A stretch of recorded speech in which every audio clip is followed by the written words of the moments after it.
So this week you're going to be working on story writing. So today we're going to start by writing a comic. So if you can think of a comic book that you've read, it doesn't have a whole lot of words. It shows the story more through pictures and then what the characters are saying. All right, so you have a page like this, and you have a page like this that you can use if you would like to use, but you don't have to. And it'll just help you get some ideas if you're stuck. But if you have lots of ideas, then you just need this one. And if you don't have a printer, then you can just draw it on a regular piece of paper in your notebook, and that's fine. So we're going to start with our story that says, Once Upon a Time. So I'm going to start with my character. In the first spot, I'm going to have my character be a bear, because that's kind of still on my mind from yesterday when I was getting chased by one. So I can draw my bear. You all remember I'm not very good at art, so hopefully it'll sort of look like a bear at the end. There's his legs. Got some arms. All right, there's his nose. He's looking a little bit more like a bear.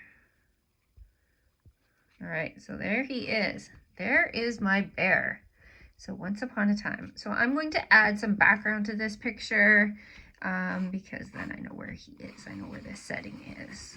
So there's some trees by him. He is in a forest. All right. So I don't even have to add any words for the first part. I now know that my comic strip is going to be about a bear and he is in the forest.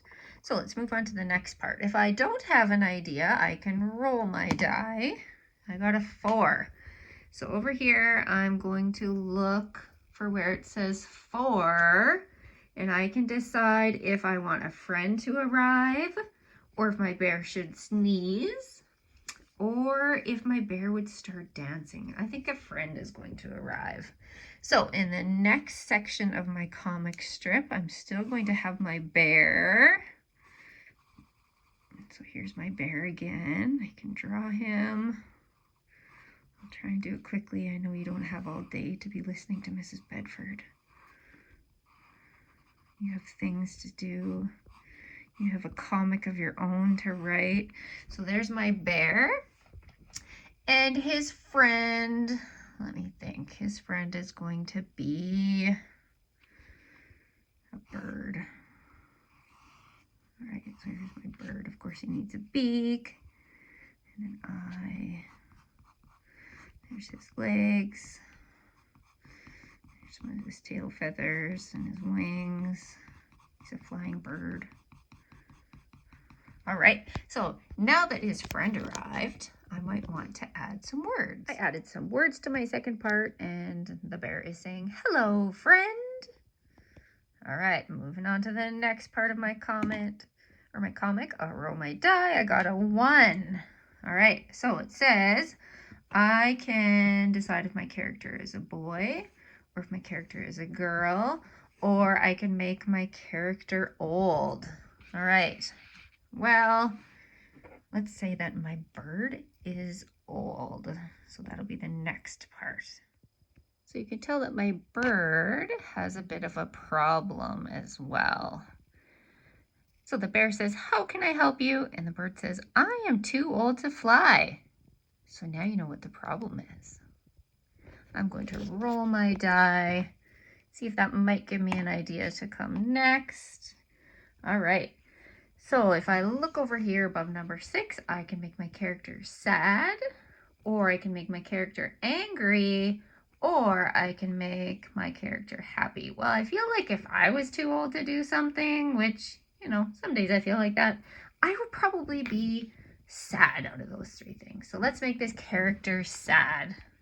I added some body language to show that my character is sad. So you can see this bird has his head down and he's asking, "Can you see my nest?" And the bear says yes. So that makes me realize that in my comic, I do not have a nest in the tree. So I'm going to go back and I'm going to add a nest into all my trees, because now that is becoming a more important part to my story that I maybe didn't realize at the beginning, because our stories change as we go. All right, so here's my nest. I'm going to add that in. All right, I'm not going to roll the die again this time because I have some ideas on how to finish my own story without any of these ones. So I'm going to go ahead and continue on. So at the end of my story, my problem is going to be solved. And Bear says, "Can I get it down?" And then at the very end, you can see that Bear accomplished that and got the nest down. And Bird says, "Thank you, you saved the day." So it feels like my story is done. I can tell that nothing else is going to happen. So the important parts of my comic story were that I had characters. So I had two characters. I had the bear and I had the bird. And then I had a setting. So my setting was in the forest because you can see I always had the tree, and I can still go back and I can add some more details for my setting if I would like. And there was a problem, which was the bird was too old to fly. There was a solution to that problem, which was that the bear helped him out. And then I had an ending to my story. So enjoy writing your comic. And now I'm going to go off and I'm going to color my comic, and then I will find someone to share it with.